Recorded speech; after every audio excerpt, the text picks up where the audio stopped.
maker.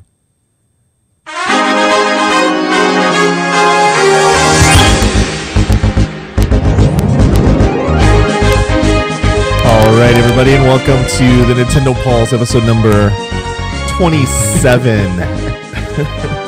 As always, I'm your host, Lloyd Hannison, and joining me and making stupid faces during the intro, Edgar First. Dude, it wasn't even a stupid face. You said I couldn't make any noise, so I didn't. I didn't make any noise. You happy? That's true. You did not make any noise, but you made faces, and then I made noise just as I was about to introduce the show, so that was great.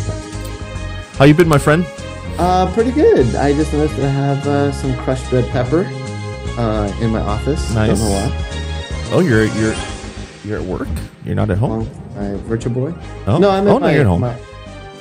I'm at work. I'm at home, but this is my soon-to-be office, my second bedroom. So. Right. Cool. Yeah.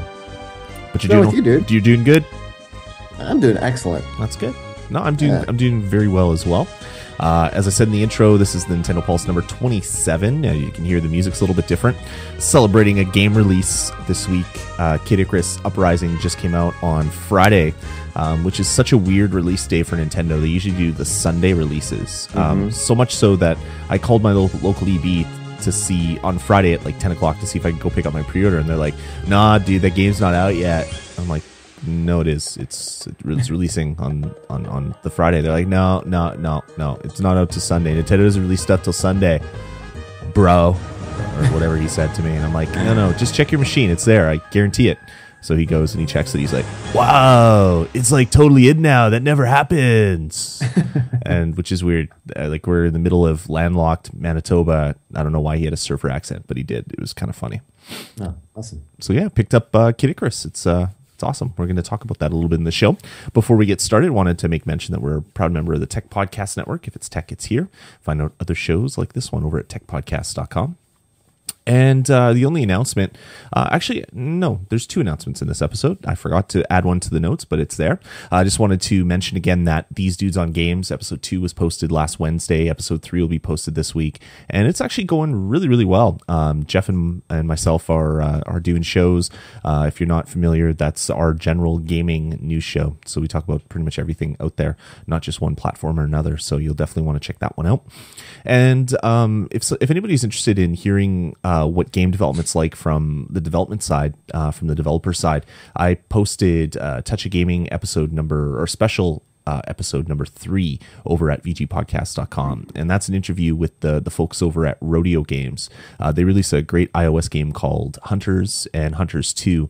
It's a top-down real-time or top-down turn-based strategy game.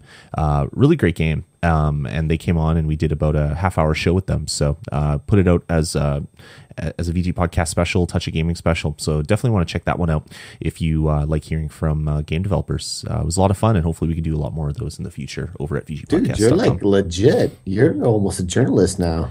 Getting there. Almost. I have to start lying about stuff like what's his face? Bailey or whatever. What was the guy that was lying about Apple stuff? Oh yeah. The NPR guy. Yeah, the dude that does the All Things Considered, I think. Yeah. Or is it? I can't remember the guy's name, man. and it's bugging me now because I was just reading an article about him a little bit earlier, and I made a bunch of jokes a little while ago about how my hand is all crippled from playing Kid Icarus. So, This American Life, Mike Bailey, is that his name? Daisy, that's it. I was like, yeah, Mike Daisy has to add me to his monologue now because my hand's all crippled, just like the guy he supposedly interviewed in China that was working in the iPad factory, and all of that did not happen at all. So he's a big liar, that dude. I was gonna ask you about that. So he just lied about it? He took stories that he heard happened and he injected himself into them. So he heard that someone died from hexane poisoning. So he said, I talked to a guy who was just coming out of the factory, and he was kind of limping along, and you could tell he has problems breathing. And I went and chat with him with my translator, and she said that he had just been diagnosed from his doctor that he has hexane poisoning, and it's just like all this crap that never happened to him. So why are you talking about? Yeah, it's horrible stuff. But yeah, that's what he did. But that's an Apple stuff. Why are we talking about it here? Things like that, will eventually make people look at your your goal or the whole purpose, like it diminishes your what you want to push, and obviously there's bad situations in China. Yeah. Not to say Foxconn doesn't treat their employees any better or worse. Some say that it's actually better than most countries or most companies in China. But yeah, if you want to add sympathy to your cause, you can't make extreme cases like that. That kind of puts us all in like the weird, liberal, Democrat, hippie, earth-loving group that we're unreasonable or something. Yeah, it's all crazy. I mean, lying about stuff isn't going to get people to like you more. No. Didn't he learn that in lie to grade people school? all the time, and they totally love me for it. Well, you haven't got caught yet. You have to do a spoken word show, and then you'll get caught, and you'll get Mike Daisied. Oh wait, like a podcast that I do? Oh yeah, that's right. You kind of do it all the time.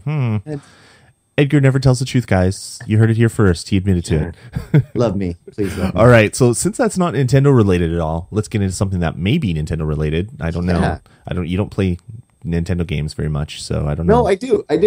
This week was a little bit of a slow week just because I actually was not even going to put anything down on this list because I was like, okay, I really haven't played anything this week. I don't want to lie about it and inject myself into a story that didn't happen.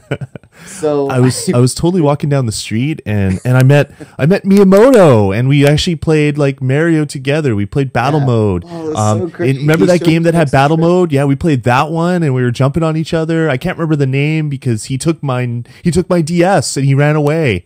Hey, Miyamoto. totally that up, down, left, right totally works on 99% of all Nintendo games. And I chased after him because he stole my DS, and I went around a corner and he jumped onto Yoshi and got away. It was the weirdest thing. I threw a shell at him. It was so fun. But then he blocked it with his banana that he threw behind him. It just really pissed me off, that Miyamoto.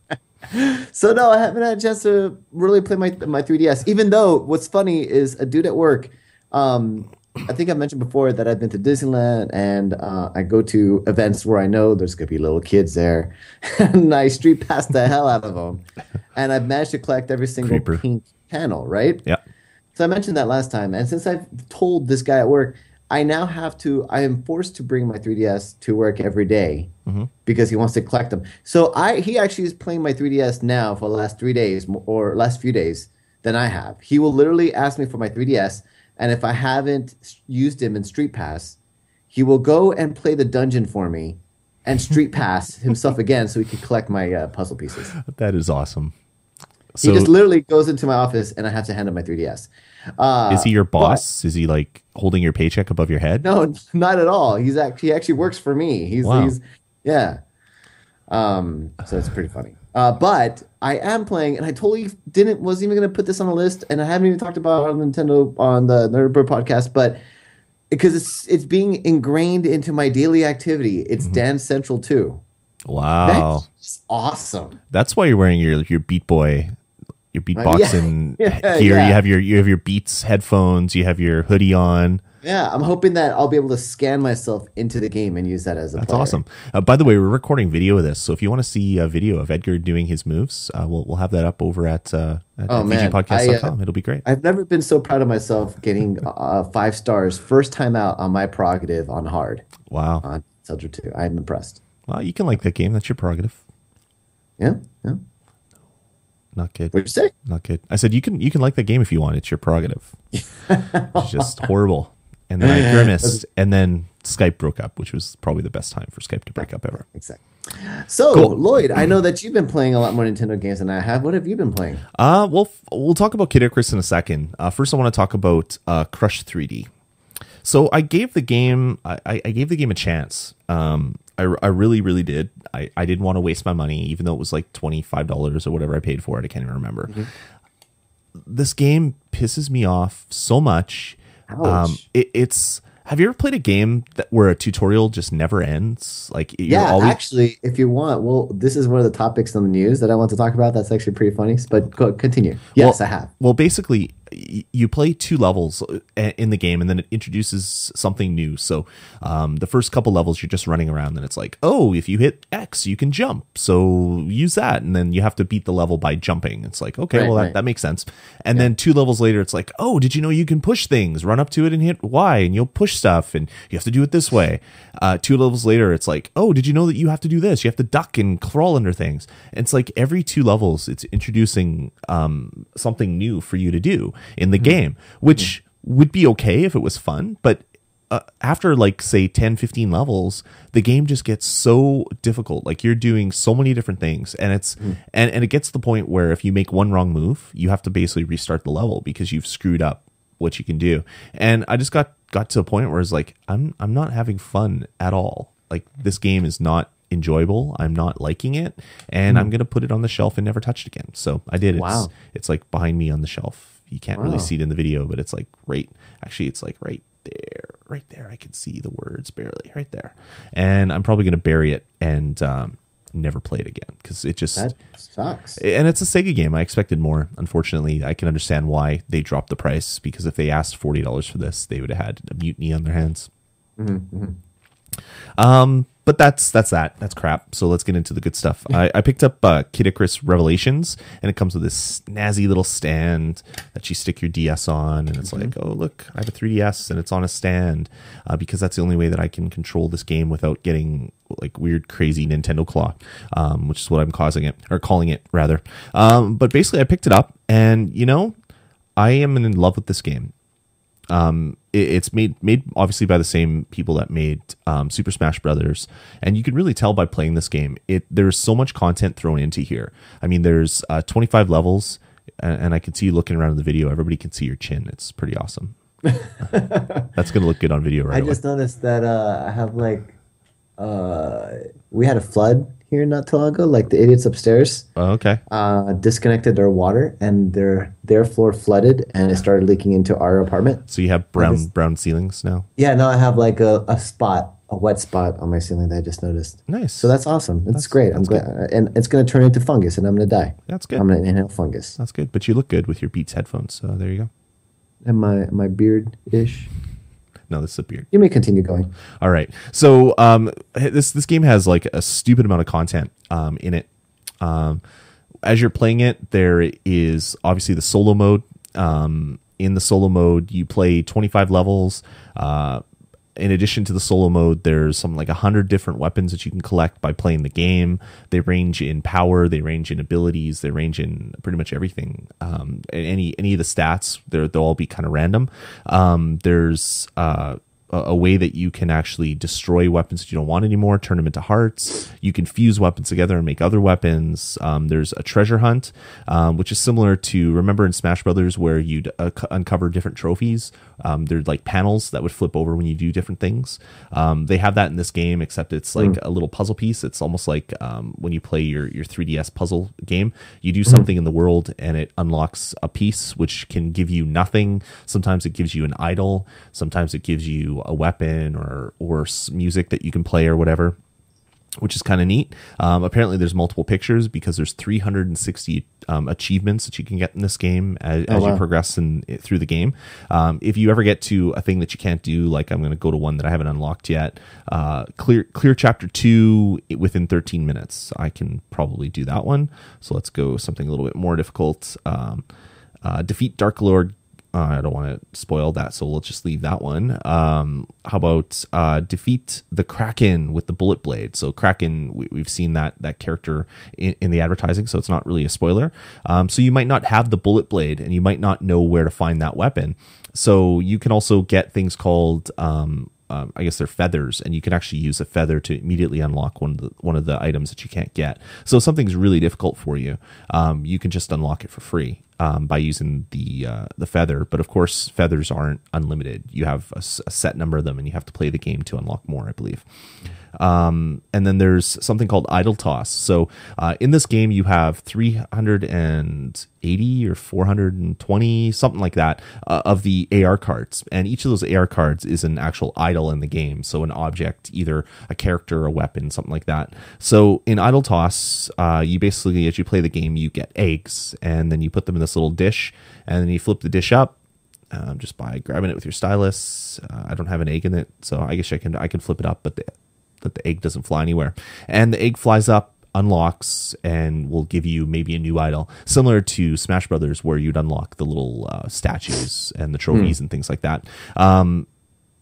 You play the game to get eggs, but you can also use your play coins by walking around. You get up to like 10 or 20 play coins a day. You can actually use them and buy eggs. The number of eggs you put in the tray increases your chance of getting an idol that you don't have.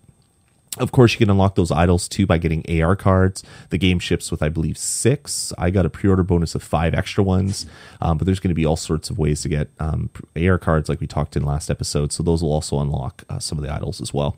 And that's just single player. And then you get into the multiplayer. There's online multiplayer against other people. There's local multiplayer. In multiplayer, there's team battle mode. There's a free-for-all mode. I mean, there's just so much content. Like, you can go through menus and they just keep going and going and going.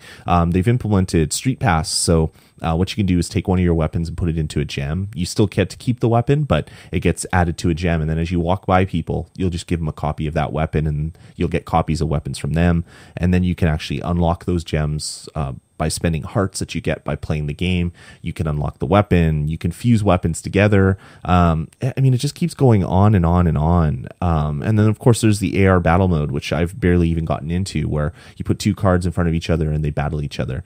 I don't really know why anybody would want to do that yet. It doesn't really make sense to me because it doesn't really seem to unlock anything. But that's in the game as well. So people can collect the 400 cards and put together a set and do all that stuff as well. Cool. And yeah, and that's essentially what the game is. There's also a way to redeem hearts, so you can change weapons, grind them up into hearts. You can fuse weapons together, and you can also buy weapons directly with hearts. Like, I'm looking at some of the stuff here, and I could spend 100,000 hearts to unlock something called the Viper Blade, which is a really good weapon. I only have 20,000 hearts, and I'm about halfway through the game right now. So you're going to have to be playing a lot of levels over and over and over again. And that's just the menu. Then you get into the actual game itself. It's divided into chapters. So as you're playing, you choose whatever level you want. As you choose a level, you then get to pick what they call the intensity. So as you move up the intensity or move it down, you're actually betting hearts, and it also increases the difficulty of things. So when you're playing in like intensity 2, there's in the first level there might be 2-3 objects on the screen. When I beat level 1 at intensity 9, and there's always like 20 things shooting at you, and you're always moving and constantly moving like that. So that's the first thing you do when you pick the level, and then you jump into the game. The game is basically centered around 2 different modes. There's the flying mode, where you are flying through the air. The goddess Palutena basically gives you the ability to fly, but they only give it to you for 5 minutes. So you have a flying area, which doesn't take that long, so it's pretty slow. And then you get down to the ground, and you're walking around. So the game has basically an on-rail shooter and a kind of a 3D, or I guess behind the shoulder kind of exploration mode that you can go around and do things like that. The game itself is amazing. The graphics are great. The 3D depth is great. But one thing that I really like about the game is all of the parts are like fully acted out. So, I mean, I'll start a chapter here and just hold it up. And the basically Pit and Palutena, they're constantly like talking back and forth. Like and there's 25 levels in here. Mm-hmm. So we'll let it go. This weather's nasty. Yes, but your next mission can't wait.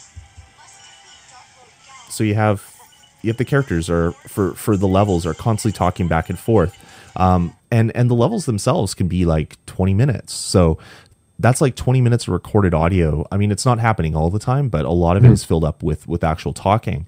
And you're that's 25 levels times, say, 10 minutes of talking or 5 minutes talking in each level. That's a lot of audio that is basically crunched down and put in this cartridge, which is pretty amazing on its own. Then you get into the game and you're playing it and it's fun, and they throw out a lot of like punny stuff, like the characters talk to each other and they joke and really horrible jokes a lot of the time, but it makes me giggle, especially when it's like really late. Like right now I'm probably pretty punch drunk and smile and laugh at things that I shouldn't, which is why I do podcasts late at night with Edgar, because his jokes are a lot more funny at that point. But then you get into the game and you're fully immersed in this world. Like the world is, it's kind of self-aware, where it makes fun of itself in some ways. Like she'll make jokes where Pitt is kind of whining and he's like, well, you know what? I don't want to whine anymore. I've kind of changed the way I do things. And she's like, really? In the last game, that's all you did? Or you've been doing it for 5 minutes? Or like they kind of make jokes and go back and forth. They insult the enemies, the bosses and things like that. And it's just stuff that really kind of brings the world together. And you know what? The game is amazing. I'm having so much fun with it. The one thing that is really disappointing is the control scheme. It's not quite there for me. There's a bunch of different controls and you can modify them as much as you want. But the main control mode is you basically control the movement of Pitt with the circle pad. You control where you're aiming by using the stylus on the touchscreen, and then you shoot with the L button. So to hold it, you're kind of like, you have to make this little like claw thing around. I just activated the camera. That's really weird. So you have this little claw thing around, and then you support it with your pinky, and then you use it on there. So you have this like crazy claw thing. And I played the game for about an hour last night straight, and my hand was like all like crazy claw, like withered hand. I wanted to be like, I look like a T-Rex kind of, like I just had this like withered hand kind of thing. So I found that when I'm playing the game, I basically can only play for about a half hour at a time, and then I have to take a break just because my hand hurts. And I don't have really huge hands, so I can't imagine someone that has like crazy like meat hooks. Like you would not be able to play this game.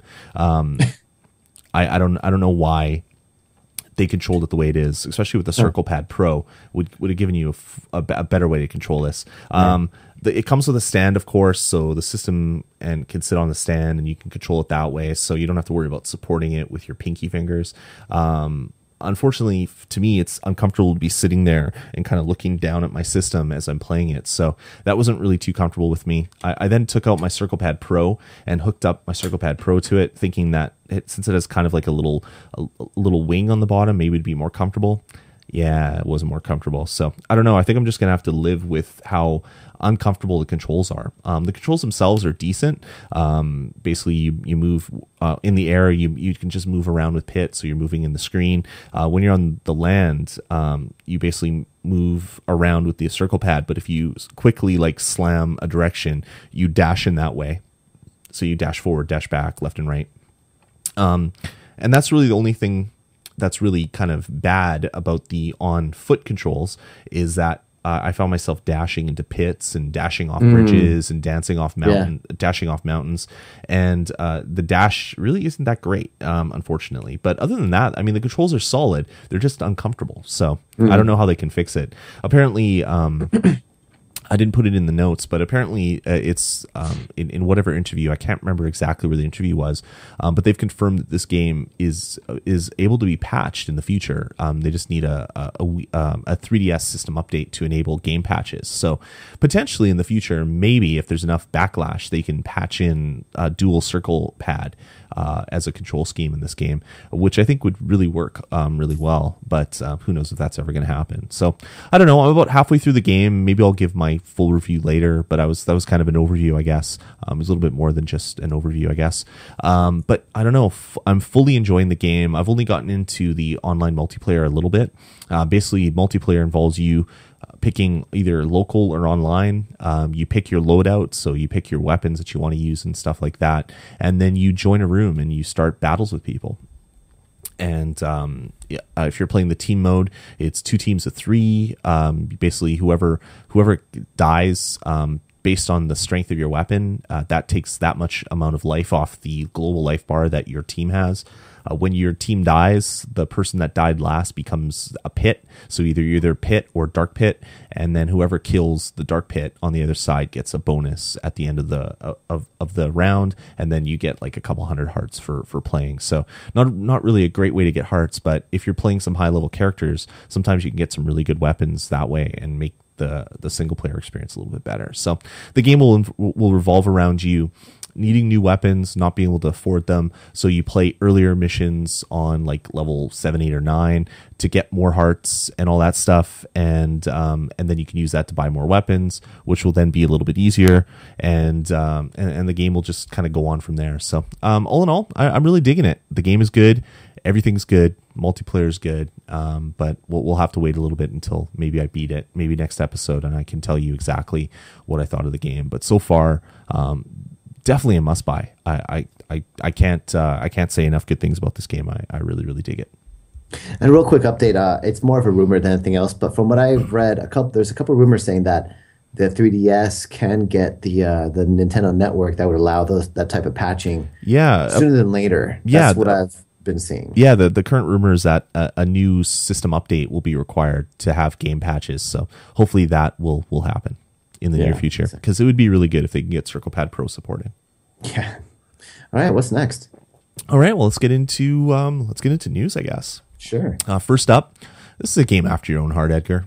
It's been confirmed that Epic Mickey 2 is coming out. What did you think of the first Epic Mickey on Wii, Edgar? Did you like it? I know you're a big Disney freak. You go to Disneyland like every other day, so you must have loved this game. I must have given it a chance, and it didn't win me over. It was fine. It felt a little shallow. I think even when I talked about it when we played it over at E3, it was said that certain things would affect like the outcome of the game, and you could change the way Mickey acts and the way that characters will interact with you. But that turned out not to really be the case. So some of the mechanics that Disney Interactive, I think is the company, touted, turned out to be a little bit more shallow than anticipated.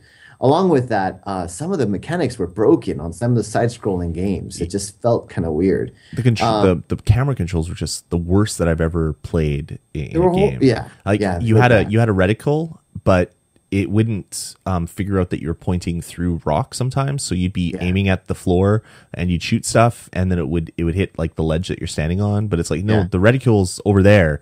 The game should figure this out because it put the reticle over there. What are you doing? You're making me mad. Epic Mickey. Yeah, but then they did some really awesome stuff, like use all authentic sounds and like the Steamboat Willie episode. Yeah, like the old cartoon episodes that you jump into were just really well done. I really dug that way of getting from place to place. It was pretty cool. Yeah. So I don't know. It seemed like I guess the execution wasn't all there. Like the ideas were right. Yeah.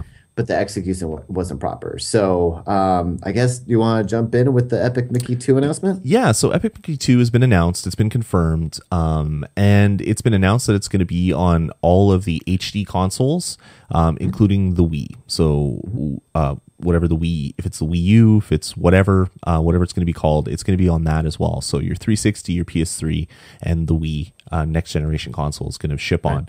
The game is going to be similar. It's called Disney Epic Mickey 2: The Power of Two, and that's because it is a co-op game. It's basically Mickey and Oswald, and there's two players in the game, and you can play co-op with someone else, which is pretty cool. They're changing the game a little bit. They're of course improving all the stuff that the first game didn't have. So the camera controls are going to be a lot better.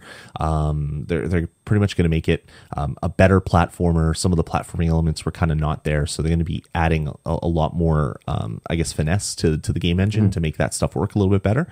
But they're basically saying that the game is going to be a musical now. So the soundtrack fully. It's fully orchestrated, of course, and it fully interacts to how you're playing the game. So if you're a good Mickey, it's going to be like happy, bubbly kind of music. If you're Epic or evil. The stuff will get a little bit darker, but then depending on what's happening in the game, the soundtrack is going to change. So it's like you're watching an episode of a cartoon where the music kind of changes based on what's going on the screen. The other cool thing that they've announced, which I couldn't believe didn't make it in the first one, is that every single voice role in the game will be basically performed. So it's going to be, all the characters are going to come to life with the music. They're going to talk. You're in like a Mickey Mouse cartoon. This is pretty much going to be as close as you'll ever get to playing a Mickey Mouse game, but a cartoon based on the Mickey Mouse game. So I'm really looking forward to that stuff.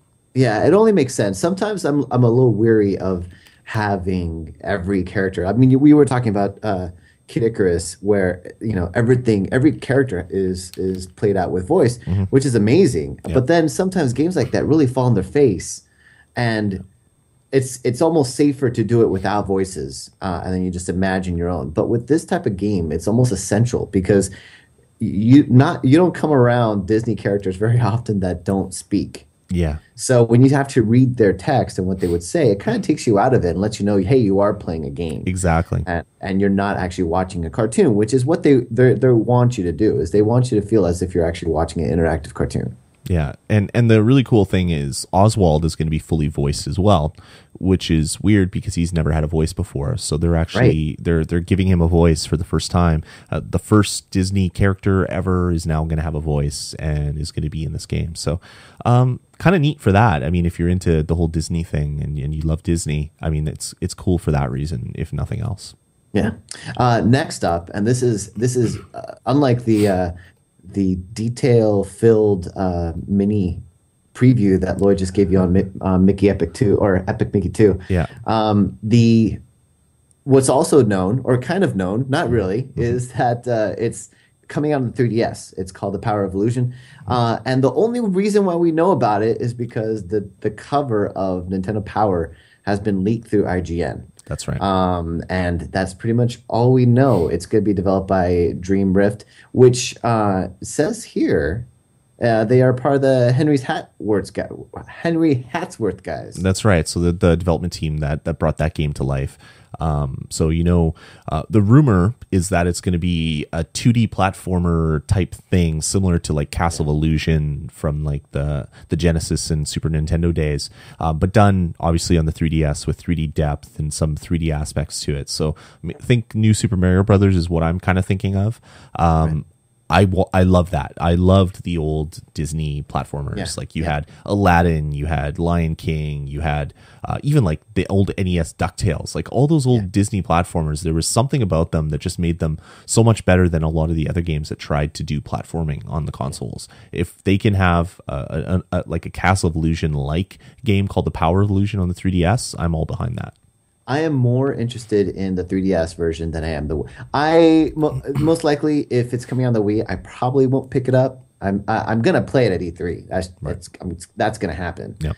But the Power of 2 is most likely, and even on the Nintendo Power cover, it says that it's coming only on the Wii. So we shouldn't expect anything from them. And why would they make this? Is a big franchise, and most likely they would wait till later on in the generation to release this type of game for the Wii U. So it's just gonna sell again like hotcakes on the Wii. Exactly, and they're saying it's going to be on the PS3, the 360, and the Wii. And they also say next generation consoles. This game could ship for the Wii and not the Wii U. Like we still don't know that yet, which leads us into the next article. There was a couple Wii controller leaked. I say leaked because they were officially kind of leaked by the developers, which are Wii Nunchuck controller prototypes for the game. So there's one that looks like the paintbrush that Mickey uses, and there's one that looks like the remote control that Oswald uses. And apparently these will be available near the end of the development cycle for the release of the game. I don't I don't know if I like this. If they ship with the game, that would be really cool. So you buy the game on the Wii and you get 2 different nunchuck attachments, so you can play multiplayer and kind of get into the characters a little bit more. I'll post a link to the images because it is kind of neat. No one's really come out with a nunchuck replacement specific for the game that you're playing. Of course, that's only for the Wii. Except they have glowing tips. Like there's purple on the paintbrush and there's red on the remote control. So maybe that's something that your Kinect could pick up, or your PlayStation Eye, like a Move controller. Maybe that stuff will kind of work along with that stuff somehow. Maybe they'll build that stuff into it. But yeah, kind of a neat design. They look pretty cool. They look exactly like the cartoon models that are shown in the screenshots. But yeah, maybe when we know a little bit more, we'll let you guys know about that. Cool. And I'm actually, it's kind of exciting. The last couple of podcasts that Lloyd and I have done, we've actually had some really good news on the Wii U, whereas everything's been kind of up in the air. We don't know what's going on, and it's still that way, trust me.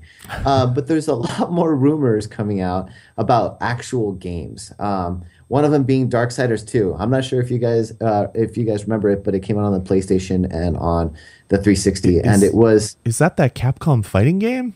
It's the one with Morgana and all those vampires. They all fight. No, it's actually it came out, I believe, probably about 2 years ago, a year and a half ago, and it was the best way I could describe it was it's a dark Zelda game.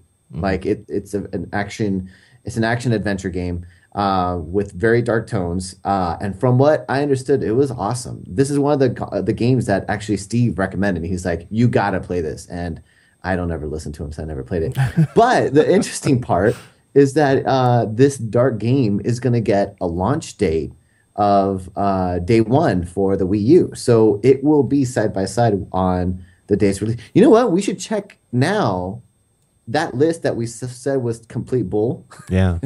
And see if that's on there. Because that would add a little taste of credibility to that list.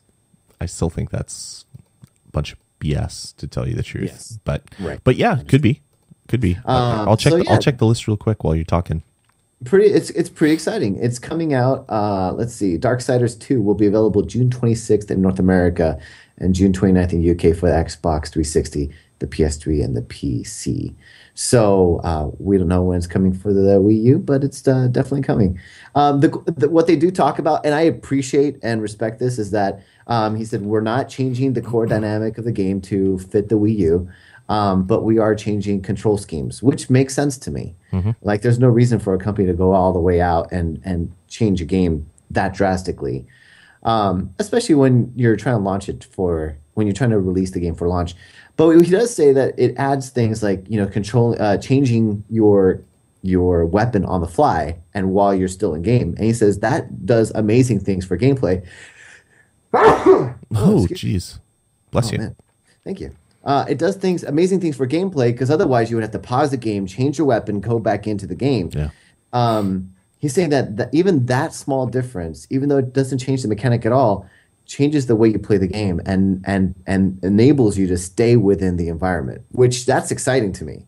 That would be a reason to get on the Wii U versus any other console. Exactly. So I looked at that list and it's not on there, but it is being released by THQ, and THQ didn't have a section on that list, so it's possible that it just wasn't a complete list. We should keep that list around and keep referencing that list. Yeah, I'm gonna definitely do that because Okay. How about this one? My next one on the list is I was a massive fan of this game.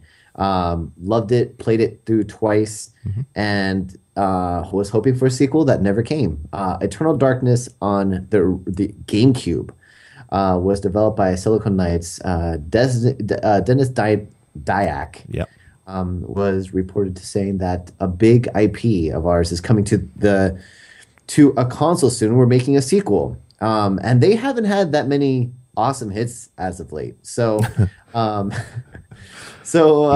Recently, X-Men Destiny was supposedly panned by critics, and 2 Human, even though that was a game that I was totally excited for. Oh, I bought that on release day. And? Yeah, it was a game. It was a game, right? Yeah. That, like, the build-up for 2 Human was unreal. Dennis was on all sorts of podcasts talking about how it's the best and it's the start of a trilogy and it's all this stuff. And you remember like these massive like layouts of artwork and this is what the engine's going to look like. It was all I from what I believe, they even showed 2 Human before the Wii was launched. It was originally started as a PlayStation title and then was changed to become a PlayStation 2 title, and then it ended up coming out on the Xbox 360 and PlayStation 3. Yeah. So it spanned multiple generations. Like it's almost like Duke Nukem Forever territory of vaporware, but then it finally came out. But they said that the game is too big for what we want, so we're going to split it into 3. And then the first one sold like not well, so they only made 1. And who knows if the sequels are ever going to come out. Wow. So get this. Okay. So like you said, it was it was originally planned for 4-disc release on the Sony PlayStation. Mm-hmm. Development later went to the GameCube, which is, I think, when I picked it up, when I was like, this is going to be awesome, because they showed like, was it a squirrel? I think there was a damn squirrel running around on a branch or something. I was like, what is this? This looks amazing. Well, when it was first conceived, it wasn't even supposed to be like Norse mythology. Like it was supposed to be something totally different. Yeah.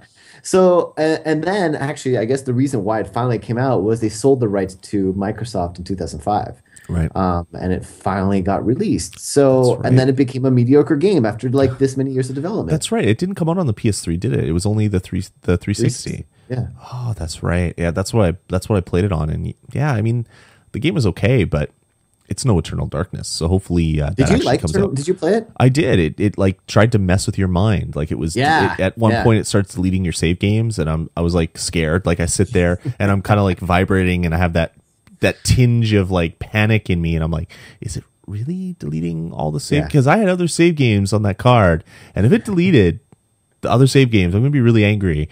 It did really cool stuff like that. Stuff that you probably couldn't really get away with now. Like or maybe it's been long enough where you could. Maybe. But like it did like weird vertical lines, like you'd think your TV was messed up. Yeah. And then all of a sudden it would slowly start fading out of color like over like 10 minutes of gameplay. So you didn't notice it because it wasn't like immediate. And then by the time that you stop, it's like there's no red in this picture. And then it would like flash back like really fast. And it's like, oh, all right, that's kind of weird.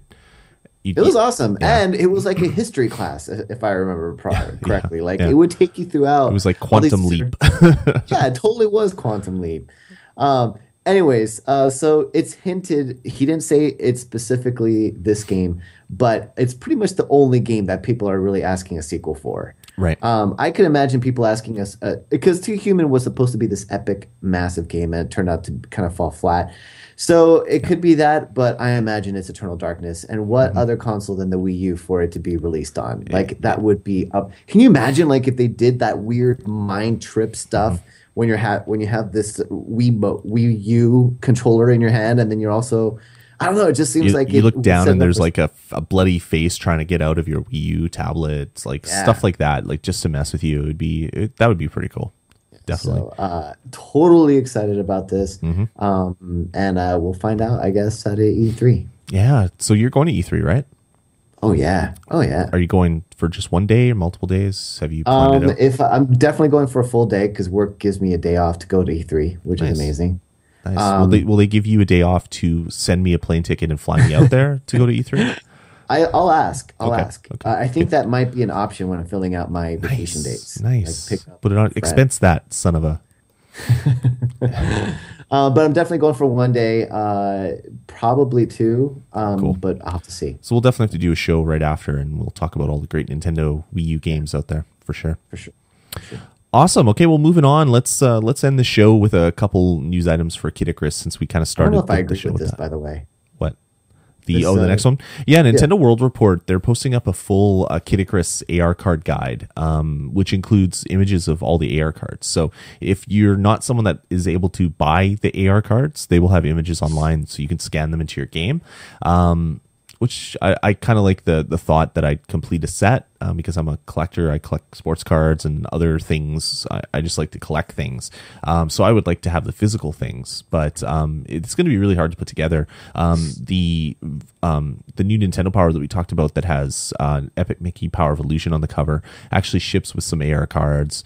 Nintendo of Europe got in their Club Nintendo, they have packs of AR cards that are available for Club Nintendo coins. So maybe they'll be available here so people don't have to do it this way. But as of right now, or as of when I looked at it initially, there was almost half the cards were done. I think over 200 cards. Some of them were the Japanese version, some of them the English version. But yeah, if you want to go there and scan them in, you can basically get yourself 100 hearts and add them to your idol collection. Of course, then you can't do battles with them, so that kind of defeats the purpose of that. So that's going to be up there. If nothing else, you'll know which card you're missing and what card number you need. If you want the tempura wizard, you'll know that that's card number blah, and you could go look for that one online or whatever and do that. So check that out. We'll put a link to it in the show notes. And if you haven't picked up Kid Icarus Uprising, Best Buy currently has it for $30. So go pick it up. It's on sale right now. There's no telling how long that sale will be. They haven't listed it's going to be a week-long sale or a forever sale. And Amazon was actually matching it for release date. So if you bought it on release day off Amazon or you pre-ordered on Amazon, they actually credited you back that $10, which is kind of cool. So Cool. There's still a way to get a good deal, and you get a free stand with your game. I mean, who doesn't want a DS? Look at it. It has 2 pieces and a little flappy thing that you can put your DS on. It's great. So go get your stand. It comes with a free version of Kid Icarus, which is kind of cool. Cool. All right, and that's gonna do. Oh, and by the way, I am watching the Space World 2006. Wait, August 23rd, 2000. It was a space show, Space World event. So right. you could. That's how long it's been. That's a while ago. And it looks, it's. Anyways, I just got very angry because I did not. Huh? Was that Too Human you're looking at? Oh, that's cool. That's a long time ago. 2006. Wow, that's a long time ago. 6 years ago. Crazy. All right, guys. Put some Kid Icarus music on. Definitely want to hear what you guys think of the show. Head on over to vgpodcast.com and comment on this post. You can also send us an email by clicking contact us at the top of the page, or you can email us directly at vgpodcasts@gmail.com. We're on Twitter. I'm twitter.com/Dazme or @Dazme on Twitter. Edgar is @NerdBlurBedgar. And the reason why I say that is I've been chatting back and forth with a listener. Nintendo7 has been chatting with me a lot. And awesome. He's a big fan of the show, and it was kind of cool chatting with him, so I wanted to give him a little bit of a shout out. I think it's a him with a name like Nintendo Freak. It's hard to tell. I think his name's Corbin. Oh man, though. I hope you get burned. I hope you get burned in that shit. It's his name's Corbin, so there you go. So it's probably a dude, I'm thinking. All right, so thanks everybody for listening to the show and staying tuned and subscribed. Hopefully we'll have a lot of episodes in the future. Try to keep them weekly and try to get audio and video posted up over at vgpodcasts.com. So check that out, guys, and we'll talk to you next week. Go get yourself some Kid Icarus. It's a great game. I will do that. Bye, guys. All right, take it easy, guys. Talk to you later.